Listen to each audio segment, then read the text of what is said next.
Welcome to Golden and Blue, everybody, home of the college football fan. And don't forget about the checklist. Hat check, sunglasses check, Pepsi check, notes check, sources check, and thick skin is a check. And don't forget to sing gear to represent your team and yourself in my background. Send it to P.O. Box 360, Liberty, South Carolina, 29657, and get yourself a shout out. On to the next video. In case you're wondering, these are the teams that we don't have represented for the mini helmets. As you can see, we actually have quite a few big brands that's not represented here at Golden Blue. So get your team represented here on Golden Blue. Hey, you already know what time it is, so might as well sit down, brace yourself, and buckle up because you are entering the speculation zone. It's really getting messy in the Pac-12 right now. The Pac-12 universities themselves are looking like they are not happy with the money offer, and they're not liking the lack of exposure. ESPN is just wanting one linear cable game a week, just one. They want 2 games altogether, one on linear cable,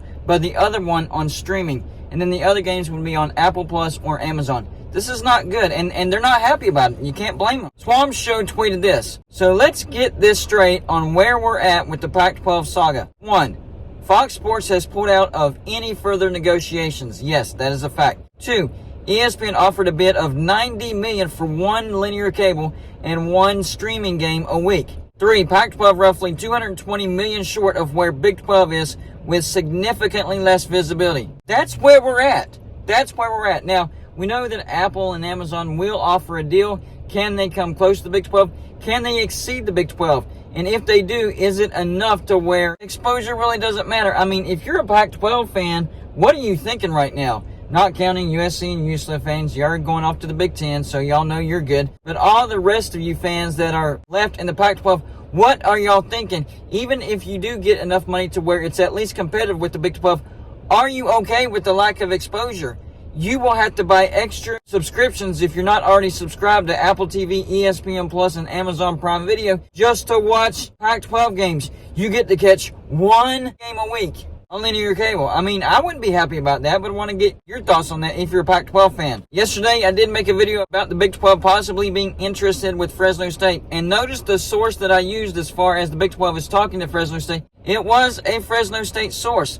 Well, the Swamp Show had something to say about that. Many talking about Fresno State to the Big 12, so most of today talking to multiple sources. The only people saying that Fresno State has been contacted by your mark are Fresno folks. Yeah, that was a Fresno source that I used. Big 12 sources have confirmed talks with several schools, but not Fresno. At least not as of today. So that might not be really happening. Maybe that's wishful thinking by Fresno State. I do think that Fresno State does have some value to the Big 12, but I think the Big 12 is more focused on getting teams from the Pac-12 right now. I also mentioned that the Big 12 is thinking about maybe a signing bonus and having an out clause for Oregon and Washington. Big 12 fans aren't too happy about that. By the way, this will be a Get It Gang video idea. If you don't know what the Get It Gang is, it's basically a name that I came up with for the group of people that leave video ideas in the comment section of my videos. So if you think that you have a good video idea, leave it in the comment section of this video or any other video. I just might use it on my next video. This is from a consistent Get It Gang member, and it's Cyclone Steve. Here's what he had to say. I know UW and UO would be good for the Big 12, but we don't need them. We just want them. If the Pac deal is all streaming and low, UW and UO need either a Big 10 invite or a Big 12 membership. Why would the Big 12 cut them a really good deal when the UW and UO are the ones negotiating from weakness? Good point. If they want the Big 10, they can wait for the Big 10 or sign a deal with the Big 12 like everybody else, in my honest opinion. I actually agree with you on that. It also looks like that Utah is not happy and they're getting antsy. Get a Gang video idea from Mountaineer News 2 says, it seems from what I've been hearing, Utah is going to have a vote on whether to stay in the Pac-12 or leave for the Big 12. And right now, it's split into factions in the board meetings. Some people are saying that moving is too risky and that they need to stay, while others are saying that the Pac-12 caused this mess and should pay for them to leave. The two sides have their arguments, and now we will see what will happen. So, yep, we could be seeing Utah actually changing their minds and actually accepting an invite to the Big 12. One thing is clear. These teams have been talking to the Big 12. Maybe to the extent of Oregon and Washington, I don't know. But I definitely know that the Four Corners have been talking to the Big 12. Possibly Oregon State and Washington State. Fresno State, I don't know. I'm only hearing that from Fresno sources. but they are being adamant that they are talking to the Big 12. And I do think that they bring some value. But let's go in order as far as who I think the Big 12 should go after in order as far as best fits to worst fits. Value, TV market, marketability, all that stuff factored in. Number one, my number one choices, and I'm going by twos, actually Utah and Arizona. Utah might surprise you because a lot of people have Colorado and Arizona, and I understand that. We already have BYU, which is a footprint in the state of Utah. Utah would be another footprint in the state that we already have. But you're locking down the Holy War. Utah has really, really good TV ratings, right up there with Oregon and Washington, so you're making some money. So no, you're not getting a new footprint in a new state, but you're getting a footprint with a solid brand and bringing in a ton of money. I think Utah would be a good fit in the Big 12. And of course, Arizona is a new footprint in a new state. Their basketball brand fits perfectly into the Big 12. They have a decent TV market when it comes to football in Tucson. And I do think Arizona is more willing to go than their counterpart. I think Utah and Arizona are the two best choices as far as who should come to the Big 12 first. So if Utah is starting to change their mind,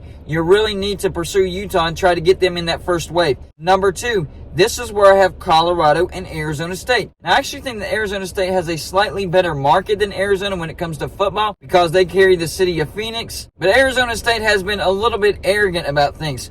Colorado, that is a new footprint in a new state. That's why I have them at number two. I think both of these brands do bring value. I mean, whether you go with the first choice or the second choice, we're talking about the four corners. I just like Utah and Arizona just a smidge better than Colorado and Arizona State. Utah having a ton of success in football already. They're already very marketable, so that's an easy sell right there. And it looks like Arizona is building something, and the reason I like Arizona above Arizona State, number one, much better basketball brand. Number two, Arizona State just took a significant step back when it comes to football because of the Herm Edwards thing.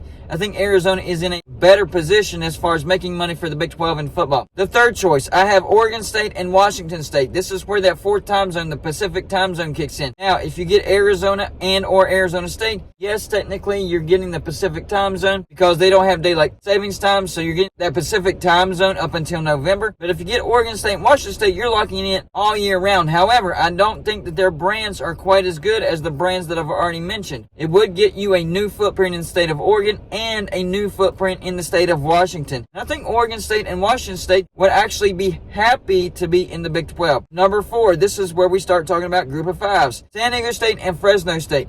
I think they are the best group of five brands available for the Big 12, specifically for the Big 12. Not all around, but just for the Big 12. Why? Because San Diego State and Fresno State, that gives you a solid footprint in Southern California that locks down that fourth time zone, the Pacific time zone. They're really good brands. Fresno State has great fan support. San Diego State is working on it. They just invested into a brand new football stadium. Looks great. I think San Diego State and Fresno State fourth on the list. And that's why I think the talks with Fresno State shouldn't be as important as trying to get these teams from the Pac-12. Maybe it's a fallback plan, and that's fine, whatever. But you still need to be focusing on getting the Power 5 brands over these Group of 5 brands. But San Diego State and Fresno State would be good additions for the Big 12. Number 5 might surprise you on how low they are. That's Oregon and Washington. Why do I have them so low? They are the best brands in the Pac-12, and maybe the Big 12 could get them to jump to the Big 12. Yes, that's true, but number 1, you'd have to kiss their rear end, give them a signing bonus, and give them an out clause for the Big 10. Number 2, they still wouldn't want to be in the Big 12. They would be waiting on the Big 10. Why not get people that want to be in the Big 12 for the long haul? Yes, you can use them to make money while they're here, but I don't have them as high on the list because I don't think they would stick around. So as great of brands as they are, they wouldn't want to be in the Big 12, so I don't have them quite as valuable as these other brands. And finally, number 6, Memphis and Boise State. This is the line that you draw as far as Group of 5 teams in the Big 12. Nobody else. Don't even consider anybody else. Don't consider Colorado State.